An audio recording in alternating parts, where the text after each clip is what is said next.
What exactly is the difference? Tinder and kindling are not the same thing, but you do need both to start a roaring fire and sustain it. Being able to understand exactly what each element of fire making is and does, you will be better equipped to get a campfire going no matter what other elements you are battling. Tinder is the smallest material that is used when starting a fire that burns really quickly. Kindling is larger than tinder. It burns more slowly and creates a sustainable flame that can be used to build a larger fire. All types of tinder are small in size, are comprised of loose material, and burn rapidly. On the other hand, the best kindling is larger and more dense than tinder but smaller than a typical piece of firewood. Even if you have in your possession a hardy lighter and water-resistant matches, you will still need tinder and kindling to get a steady fire going. Using friction to start a fire is a lot more difficult than it may appear on any survival reality series.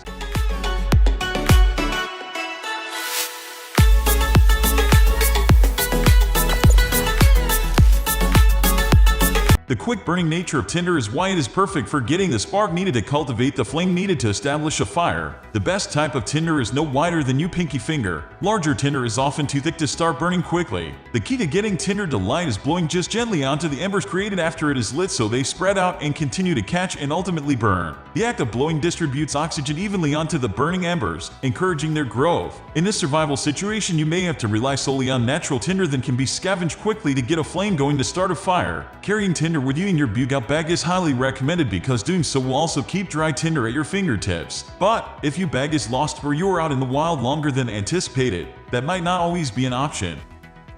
Small branches are most often used for tinder when they are available. The way the kindling is placed around the burning embers can cause a fire to soar or smoke itself out in a matter of moments. There are a few different ways to place kindling around glowing tinder embers to prevent snuffing it out and to get a good fire base going. The tipi-style formation has long been a favorite of our pioneering ancestors and of the Boy Scouts. The log cabin style of building a fire with kindling requires more starting material, but has a tendency to burn more sustainably. The lean method of placing kindling is yet another way to create a robust campfire in a survival situation or for cooking. No matter what type of fire building formation you choose to place the kindling in to start a fire, the tinder must be placed in the center of the fire ring area and the kindling stacked above it. Once you use the heat source to catch the tinder on fire, the heat created by the smoldering tinder will rise up towards the kindling and ignite it. The heat generated by the burning kindling will in turn catch the pieces of firewood added to increase and sustain the growing flames on fire as well.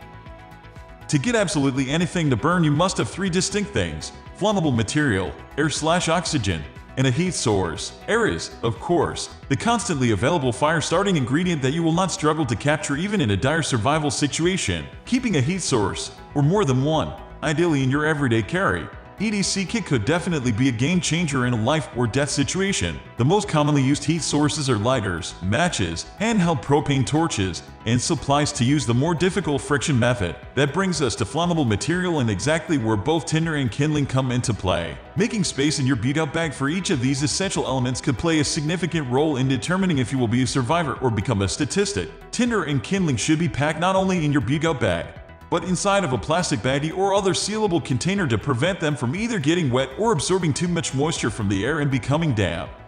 We are almost wrapping up. These are the common differences between these two. Hope you like this video. Please comment, share and subscribe to this channel for more videos.